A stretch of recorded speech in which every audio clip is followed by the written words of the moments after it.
Good afternoon, everyone, and thanks for inviting me to speak to you about unions, right? So, for today's presentation, what I want to do is just to quickly outline how the presentation will flow.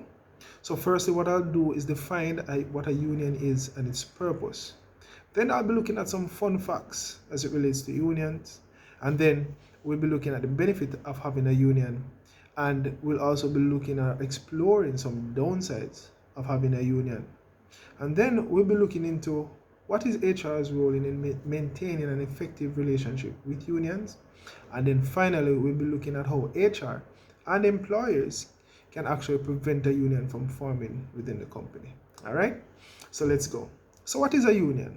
Well, a union is really an organization that is based on membership, and it deals with various trades, professions, and employment. What it really does is to represent its members in ensuring that their interests are actually met, right? And this is done through rulemaking or through collective bargaining. So that's really what a union is and its purpose, right? So here are some fun facts about unions, right? 6 million persons are actually represented by unions. 6 million employees are represented by unions. And that means that 1 in every 9 employee is unionized. And that means that this organized labor is one of the largest institutions in America. Another interesting fact is that close to half of unionized employees are within the public sector. So you can see that a large amount of persons are within the public sector.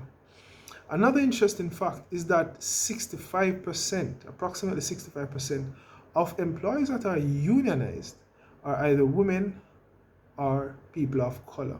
So those are just some interesting facts as it relates to unions, right? Now let's look at the benefit of having a union. Remember in my definition, I had mentioned collective bargaining, right? And so collective bargaining is really when more than one person, they come together, they share ideas and they share their lives, really. And what happened by having collective bargaining is that more than one voice is heard. And because more than one voice is heard, that will mean that persons will pay more attention to the concerns of the employees, right? But there are always benefits, but there are also downsides or disadvantages of having a union. Now, a couple of these disadvantages, right? Sorry, are one, to be a part of a union is not free, and therefore you have to pay a fee to be a part of the union, and so that fee will be incurred by the employee. Additional downside is that usually unions pit employees against companies, and that can cause bad relationships. Another is that union decisions may not align to individual employees' wishes. And so, what is negotiated may not benefit an individual, right?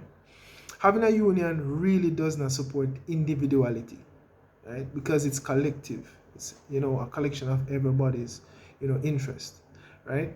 And then finally, unions may result in companies actually increasing prices, because having a union, it may cause a company to increase wages, and so certain expenses may be passed on to the customer. All right, so what is HR's role in maintaining a real effective relationship with unions? Now, remember, unions are really formed for the benefit of employees, and HR also has a responsibility for employees as well. Now, HR is there to protect employees' rights, and so are unions, right? So HR responsibility in an environment where there is a union is to support and train management to help them maintain an effective working relationship with unions. And so they have to be able to identify who are supervisors and ensure that they are trained properly in maintaining those relationships with unions, right? And finally, HR can help to prepare for negotiations between the company and also the employees and the unions, right? And so they may help respond to grievances, right? And facilitate communication between unions and management, right? So those are some of the roles that HR has, right, when it comes to maintain an effective relationship with unions.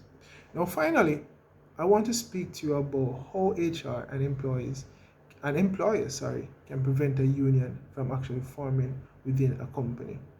What is very important is to ensure that the creation and fostering of good relationship between management and employees is front and forward in every organization in helping to prevent a union from forming, right? And other stuff that can be looked at in ensuring that employees are satisfied and to reduce this dissatisfaction is to ensure that there are fair and consistent policies and practices. What is important also is the practice of open door policy. It is always a positive thing when employees can walk in and make their complaints or concerns be heard. Additionally, you must have competitive pay and benefits. Try to benchmark competitive pay and benefits to the competitors or to industry's norm. It's very important. Also, try to build employees' trust and recognition. Employees are confident and they feel, you know, valued when they are trusted, and they are also, after completing a particular task, they are actually recognized. Training management, as mentioned before, training management on positive labor relationships is very important in helping to stem the forming of any union within an organization. And also, it is important to conduct employee management survey.